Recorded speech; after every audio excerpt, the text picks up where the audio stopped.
Tea వారెంట్లు వేసి తీసుకోవడానికి అనేది ఒకటి చెప్తా ఉన్నారు. చాలా చాలా క్రైమ్స్ చెప్తున్నారు. అట్లాగే బాపట్లకు సంబంధించిన మాజీ ఎంపీ నందిగం సురేష్ ఒక కేసులో ఇవాళ మళ్ళీ ఇది మూడోది నాకు తెలిసి. ఇవాళ సత్తెనపల్లి వెళ్ళి లొంగిపోయి బెయిల్ తీసుకున్నాడు ఆయన. ఇంకా ఇలాంటి ఆయన మీద కూడా ఇంకా చాలా ఉన్నాయంటున్నారు. అలాగే అదే కేసులో అప్పిరెడ్డి లేళ్ల అప్పిరెడ్డి పైన కూడా కేసు ఉంది అని చెప్తా ఉన్నారు. ఇవి కాకుండా ఇంకా చాలామంది ఇప్పుడు ఆల్రెడీ ఆయన తప్పించుకు తిరుగుతూనే ఉన్నాడు. ఎవరు మన పిన్నెల్లి రామకృష్ణారెడ్డి గారి తమ్ముడు ఇంకా తప్పించుకుని తిరుగుతున్నట్టే ఉన్నాడు కదా. సో ఇట్లా ఒకరొకరుగా ఇటు చూస్తే వంశీ విషయంలో ఇన్ని కేసులు ఉన్నాయంటున్నారు. కొడాలి నాని మీద కూడా కేసులు రెడీ అయ్యాయని చెప్తున్నారు. అలాగే పేర్ని నాని గారి విషయంలో కూడా బియ్యం కేసు ఏదో ఉంది కదా, ఇట్లాంటివి ఉన్నాయని చెప్తున్నారు. ఏంటి ఇప్పుడు వీళ్ళ మీద ఉన్న కేసులకు సంబంధించి ప్రభుత్వం ఇక స్టార్ట్ చేసింది అనుకోవచ్చా? వెంకటకృష్ణ గారు సార్ నమస్కారం. మన బాలకోట గారికి యామిని గారికి కూడా నమస్కారం. నమస్తే అండి. అయితే ఇక్కడ మీరు చెప్తున్న పేర్లలో మీరు కొన్ని పేర్లు చదివారు, మీరు చెప్పారు. ఆ పేర్లో వంశీ కేసు ఈజ్ డిఫరెంట్ అండి. We should examine the MC case in a different perspective. మిగతా వాళ్ళని ఇంకో రకంగా చూడాలి. ఆ గ్రేడింగ్ తేడా ఉంది వాళ్ళలో, గ్రేడింగ్ తేడా. Vamsi Vallabhaneni Vamsi he was criminal made into politician, criminal turned into politician. అతను బేసిక్ ఫండమెంటల్ అక్షరాల అభ్యాసమే చాలా ఎర్లీ స్టేజ్లోనే అతను క్రిమినల్ బ్యాక్గ్రౌండ్స్లో ఉన్నాడు, క్రిమినల్ యాక్టివిటీలో ఉన్నాడు.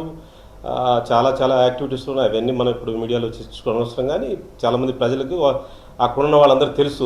మన గన్నవరం ప్రాంతం వాళ్ళకి తెలుసు, హైదరాబాద్ అంతా అందరూ తెలుసు. అది కంబైన్డ్ స్టేట్స్లో కూడా తెలుసు అందరికీ. Basically fundamentally criminal turn into A politician. So is entire is case is different. అతని యాక్చువల్గా ఇప్పుడు వైసీపీలో జాయిన్ అయిన తర్వాత ఏమేం చేశాడు, దాంట్లో అక్కడ నియోజకవర్గాలు ఏం జరిగింది ప్రతి గుండెకి తెలుసు, ప్రతి హృదయానికి తెలుసు. ఈవెన్ జగన్ గారికి అందరికీ తెలుసు అతను చేసే అరాచకాలు, అతను చేసే మాటలు, అతను అసెంబ్లీలో వాడిన పదజాలాలు, అవుట్ ఆఫ్ ద బాక్స్ మాట్లాడినవి, లేకపోతే ఇన్ఫార్మల్గా మాట్లాడి ఇవన్నీ కూడా చాలా నీచమైన భాష మాట్లాడి ఇవన్నీ కూడా ఎంత మన ప్యాండమని ఎంత అలజడి క్రియేట్ చేసిందో రాష్ట్రం మొత్తానికి తెలుసు. అందువల్ల వంశీ సైకలాజికల్గా బేసికల్గా is not politician. Fundamentally is a criminal turn into politician.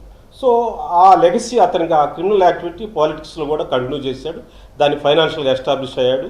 బాగా విస్తృతమైన ఆర్థిక సామ్రాజ్యాన్ని, నేర సామ్రాజ్యాన్ని అతను ఒక పకడ్బందీగా పెట్టుకున్నాడు. మిగతా వాళ్ళు అంటే మీరు చెప్పిన పేరు కొన్ని నాకు తెలుసు. వాళ్ళకి ఫండమెంటల్గా ఆ నేచర్ ఉందో లేదో నాకు తెలియదుగా. చాలామంది నాకంటే చిన్నవాళ్ళు, నాకు శిష్యుల్లా చేసిన వాళ్ళు ఉన్నారు. నాకు కొంతమంది బాగా పరిచయం చిన్నవాళ్ళు. వాళ్ళు దే మేడ్ లైక్ దట్. అలా ఉంటే కానీ నాయకుడికి నచ్చదు. అలా ఉండకపోతే వాళ్ళకి నాయకుడు గుర్తించడు. అలా తయారయ్యారు సిలబస్ అది. కాబట్టి వాళ్ళు అట్లా తయారయ్యారు. They manufacture like that. అందువల్ల ఆ కేసెస్ని మనం ఎగ్జామిన్ చేసేటప్పుడు కొంచెం డిఫరెంట్గా ఎగ్జామిన్ చేయాలి. అందువల్ల నా రిక్వెస్ట్ ఏంటంటే, సరే నాయకుడిని బట్టి లేకపోతే అతన్ని సాటిస్ఫై చేయడానికి దుర్మార్గం చేస్తే కానీ నాకు పదవి రాదు అనుకుంటే చేసిన వాళ్ళకి అబంధం ఉన్నారు.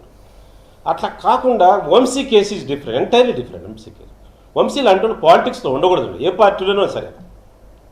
అది తెలుగుదేశంలో కొంతకాలం ఉన్నాడు, తర్వాత అతను వైసీపీలోకి వచ్చాడు. సరే అదే different matter. But persons like Vamsi should not continue in politics. That is my request.